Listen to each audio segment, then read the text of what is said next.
लुटेरी बीवी। नीता का परिवार उसकी शादी कराना चाहता है, पर नीता को अपने बॉयफ्रेंड से ही शादी करनी होती है, जिसके लिए परिवार तैयार नहीं होता। इन्हीं सब उलझनों के बीच नीता के पापा उसकी मर्जी के खिलाफ राघव और नीता की शादी करा देते हैं। शादी ਤਾਂ ਤੁਸੀਂ ਮੇਰੀ ਕਰਾ ਦਿੱਤਾ, ਹੁਣ मैं भी देखदी ਆਂ ਇਹ परिवार खुश किवें रहंदा है। अपने गुस्से के चलते नीता शादी के अगले ही दिन से परिवार में सबको उल्टे जवाब देना, किसी की कोई बात ना सुनना और अपने मन मुताबिक रहना शुरू कर देती है, जिससे घर में सबको दिक्कत होती है, लेकिन नीता को कोई कुछ नहीं बोलता। एक दिन सास नीता के पास आती है। बहू की गल, तुसी किवें नाल या किसी गल से नाराज हो? तुहानू मेरी फिक्र करन दी कोई लोड़ नहीं, मैं ठीक हाँ। ऐसा बोल नीता वहां से चली जाती है, पर सास की बात उसके मन में रह जाती है। शादी के अगले दिन से ही मैं सब दे नाल किन्ना औखा बिहेव किता, फिर भी आ मेरे तो इन्ने प्यार नाल गल किवें कर सकदी आ। मानू नफरत करनी नहीं आउंदी, ऐस करके वो सोचती आ कि एक ना एक दिन तुम्हारा गुस्सा भी खत्म हो जाऊगा। यह कदे नहीं हो सकता। इससे पहले राघव कुछ बोलता, नीता का मोबाइल बजने लगता है, जिस पर राघव वहां से चला जाता है और नीता फोन पर बात करने लगती है। जिसके बाद अगले दिन से नीता की जैसे ही आत्मा बदल गई हो, वो बिना किसी के बोले घर के सारे काम कर देती है। उसकी ऐसी काया पलट देख राघव और उसकी माँ हैरान रह जाते हैं। बहू तबियत शबियत ता ठीक सी?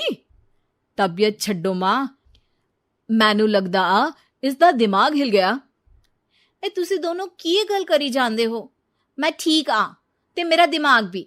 बस आज रियलाइज हो गया कि मैं अपने गुस्से विच कितना प्यारा परिवार ठुकरा रही सी। नीता की बात सुनकर सब बहुत खुश होते हैं और अब नीता सास की सेवा से लेकर पति की हर बात मानने लगती है, जिसकी वजह से कुछ ही समय में घर की सारी भाग दौड़ उसके हाथों में आ जाती है। उसी के साथ सास और राघव भी हर काम के लिए नीता पर ही डिपेंड हो जाते हैं। नीता, मेरा लैपटॉप किथे आ? बहू मेरी दवाइयां। अब नीता अच्छी पत्नी और सर्वगुण संपन्न बहू बन गई होती है और इसी तरह विश्वास जीतते हुए एक दिन तिजोरी की चाबियां भी उसके हाथ में आ जाती है। ऐ हुई ना गल, हुन आएगा जिंदगी विच स्वाद।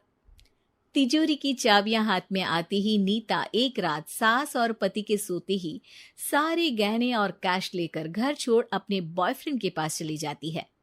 रवि, मैं आ गई, अब सानू कोई अलग नहीं कर सकता। ते वेख, मैं सारी ज्वेलरी ते कैश भी साथ ले आई।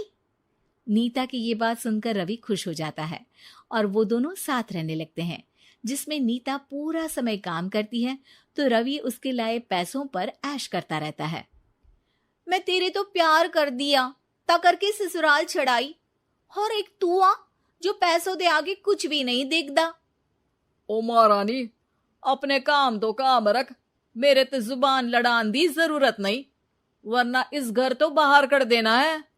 ऐ मेरा घरा, तेरा ससुराल नहीं, जीवे मन किया रहली, इथे रहन लाई, हाथ चला जुबान नहीं। रवि की बातें सुन नीता के सिर पर जैसे आसमान ही टूट जाता है। एक तेरे करके मैंने अपने मां पियो नाल उस भले चंगे ससुराल नु भी धोखा दिता ते तू छड्ड परे, मेरी ही गलतियां। जे आखा उत्थे तेरे प्यार दा पर्दा डाल, उस दिन फोन ते तेरी गल्ला विच आ गई। जे नहीं आउंदी ता आज खुशी नाल उथे ही बैठी होनी सी। ए भाषण उन्ना दियो जिससे इसका फर्क पड़े, मेरे कॉल नौटंकी नहीं। रवि वहां से चला जाता है और नीता रोती पछताती वहीं बैठ जाती है। हाय रब्बा, ए मैं की कर दिता, उस घर विच भी वापस नहीं जा सकती। एक ता घर छोड़ा, नाल चोरी भी की, कोई मेहणु माफ नहीं करूंगा। घर कैसे वापस जाए, इसी डर से नीता रवि का घर छोड़ नहीं सकती। इसी तरह दिन बीतते हैं और उन्हीं के साथ हालात बद से बदतर होते जाते हैं। अब रवि पैसों और अपनी मनमानी के लिए नीता के साथ मारपीट भी शुरू कर देता है, जिससे परेशान होकर एक दिन नीता उसे छोड़ अपने ससुराल वापस आ जाती है। जिसे वहां देख राघव गुस्से से लाल हो जाता है। हुन इथे की लेना या? हमारी जिंदगी के साथ घर ता तू पहले ही बर्बाद कर गई सी। जान दिया, मेरी गलती माफी लायक नहीं। मैं कमली सी उस ढोंगी नु सच्चा प्यार दे इस सच्चे प्यार नु बोझ समझती बैठी। मैनू माफ कर दो।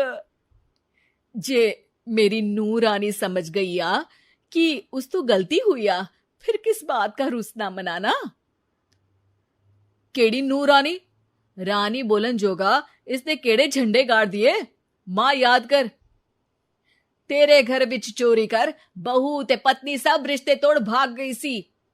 और फिर की मानता रहिया, गलती हो गई सी। एक गलती ता रब भी माफ कर देता ते तू और मैं ता सिर्फ इंसान ही आ।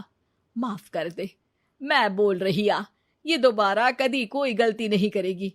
इसदा नहीं ता मेरा ही भरोसा कर ले। ठीक आ, जिवें तुहानू ठीक लगे, पर इसे बोल दे मेरे कोलो कोई उम्मीद ना रखे। तुसी जीवे कहोगे। अब सास हर रोज राघव को मनाने की कोई ना कोई नई तिकड़म बताकर नीता को उसके पास भेजती रहती है, जिससे कुछ समय बाद नीता का पछतावा और कोशिशें देखकर राघव भी उसे माफ कर देता है।